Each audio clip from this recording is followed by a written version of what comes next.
China's growing push in the Pacific has been a key talking point for Jacinda Ardern and Joe Biden at the White House.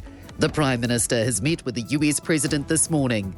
Ardern says the meeting covered a range of topics, including China's growing influence in our part of the world. Her message is simple. Our engagement in our region has to be on our terms respectively and not be in response to the engagement of anyone else. And US correspondent Anna Burns-Francis has been travelling with the PM. She told Kate Hawkesby Ardern hasn't convinced Biden to sign up for the CPTPP trade deal, but the pair have made progress on other trade issues. The Prime Minister said she did raise the issue of those tariffs that the US imposed under the Trump administration on our aluminium and steel exports to the US.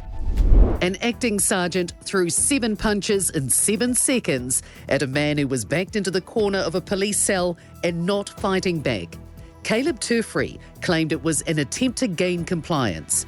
The attack at the Hawera police station in September 2020 only came to an end when another police officer grabbed Turfree's vest and pulled him off the man.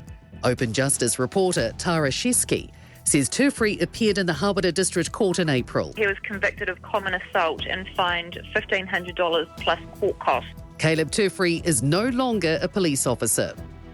A plea for anyone who might be helping Waikato man Tom Phillips and his children to stay off the grid to do the right thing. Jada, who's 8, Maverick, who's 7, and 6-year-old Ember haven't been seen in 5 months. It's suspected they've gone bush with their father near Marokopa. Otorohanga Mayor Max Baxter says the police are doing what they can to try and find Phillips and his children, including an aerial search last weekend. But he says you'd imagine someone is helping them and it's time they spoke up. Some major surgeries have been deferred as high levels of acutely unwell people are admitted to Christchurch Hospital. The difficult decision comes after the Canterbury DHB has more than 170 staff off with COVID-19 and 1,200 new cases across the region. Courtney Winter reports. Senior Responsible Officer for COVID-19, Becky Hickmott, says the flu is also affecting staff in the wider community. She says they're currently sitting at 112% occupancy, which means they have more patients than beds. The CDHB says it's not too late for people to get their flu vaccination, COVID-19 booster or MMR immunisation. Boil water notices have been issued in parts of Nelson after E. coli levels were found to be exceeding drinking water standards.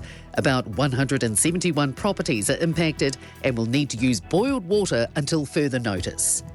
Australia's new cabinet will be sworn in today with a record number of women on the front bench.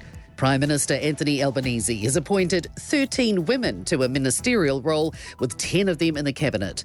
Albanese unveiled his cabinet last night with a balance of new faces and MPs who had served in the previous Labor government. You shouldn't waste a day in government.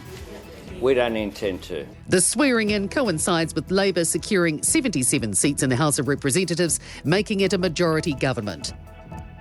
Thanks for checking out our YouTube channel to stay up to date with all the latest news from the New Zealand Herald. Click the subscribe button below or check out one of the videos here and head over to nzherald.co.nz for more details on these stories and more.